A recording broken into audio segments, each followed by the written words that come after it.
स्वागत है आप सबका ज्ञान अनुसरण के इस वीडियो में। और इस वीडियो में आज हम बात करने वाले हैं एक ऐसे सप्त ऋषियों में से एक ऋषि के बारे में जिसने कभी विश्व का या पूरे पृथ्वी के समुद्र का पानी को ये पी गए थे। जिस ऋषि का मैं बात करने वाला हूँ उस ऋषि का नाम है अगस्त्य ऋषि। अगस्त्य ऋषि को माना जाता है कि ये सप्त ऋषियों में से एक थे। ये जो सप्त ऋषि हैं, ये सप्त ऋषि की उत्पत्ति जो थी वो ब्रह्मा जी ने की थी। ऐसा उन्होंने क्यों किया था? ब्रह्मा जी ने इन सप्त ऋषियों की उत्पत्ति इसलिए की थी कि पृथ्वी में जो संतुलन है या जीवन का संतुलन है वो बना रहे। इसी को ध्यान में रखते हुए, इसी के बैलेंस को बनाए रखने के लिए उन्होंने इन सप्त ऋषियों की उत्पत्ति की थी। इन सप्त ऋषियों का कार्यभार ही रहा था कि पृथ्वी के संतुलन को बनाए रखें। लेकिन आज हम इस वीडियो में जिस बारे में बात करने वाले हैं वो ये है कि इन्हीं अगस्त्य ऋषियों ने एक बार समुद्र का पानी पूरी तरह से पी लिया था। माना जाता है कि जो अगस्त्य ऋषि है, इनकी जो उत्पत्ति है वो अगस्त्य कुंड से हुई थी, ऐसा उनको कहा जाता है। और इनकी जो पत्नी थी उनका नाम था लोपामुद्रा। वो भी बहुत ज्ञानी महिला थी।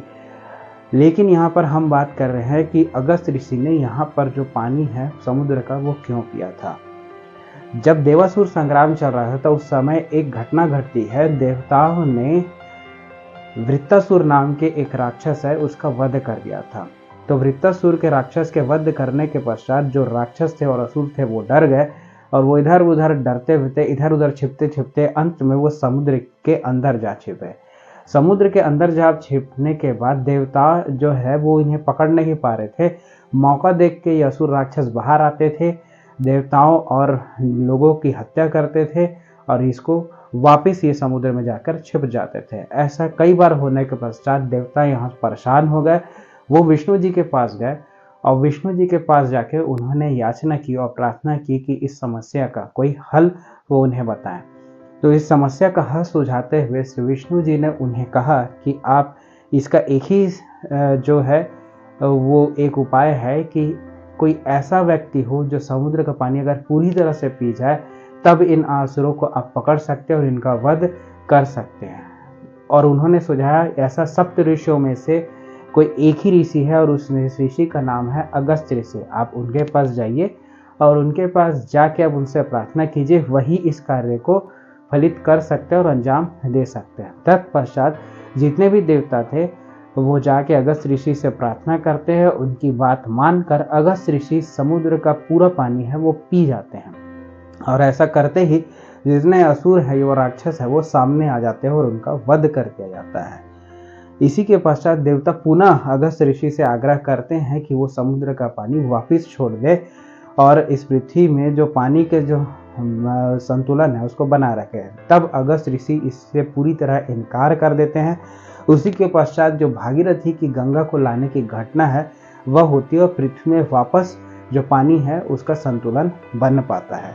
दूसरी कथा के अनुसार यहाँ पर एक चीज़ देखी गई है कि जब यहाँ पर एक चीज़ होती है जो सिर्फ अगस्त्य ऋषि से ही निर्भर है। दो पर्वत की यहाँ पर चर्चा होती है, एक है विंध्य पर्वत और एक है मेरु पर्वत। विंध्य पर्वत जो होता है, विंध्य पर्वत को एक अभिमान आ जाता है और वो अपना आकार में वृद्धि करता चला जाता है कि वो उसका घमंड ये था कि वो मेरु पर्वत से ही और विशाल होगा। उसकी विशालता के कारण पृथ्वी पे जो सूरज और चंद्रमा की रोशनी है वो आनी बंद हो जाती हैं, जिससे पृथ्वी में जो जीवन पे इसका असर होने लगता है। इसी के पृथ्वी और इसी विंध्य पर्वत के घमंड को उतारने के लिए उस समय जो अगस्त्य ऋषि थे वो उत्तर में निवास करते थे। उत्तर से वो दक्षिण की ओर आ रहे थे। उन्होंने ही मध्य प्रदेश में स्थित इस विंध्य पर्वत को ये आज्ञा दी कि वो अपना आकार छोटा करे और जब तक वो दक्षिण से वापस उत्तर ना आ जाए तब तक वे अपने आकार में वृद्धि ना करे।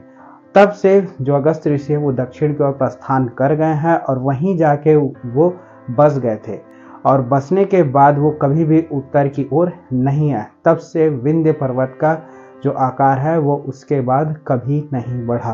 तो यहाँ पर ये दो विशेष कथाएं हैं जहाँ पर देखने को मिलती है। इसीलिए देखा जाता है कि जितने भी दक्षिण भारत के जो शास्त्र हैं वहाँ पर जो अगस्त्य ऋषि का काफ़ी वर्णन है और ऋग्वेदों में ज़्यादातर जो मंत्र है वो इन्हीं के द्वारा रचित हैं। तो होप ये वीडियो आपको अच्छा लगा होगा। कमेंट करके बताइए वीडियो आपको कैसा लगा। मिलते हैं नेक्स्ट वीडियो में, तब तक के लिए बाय।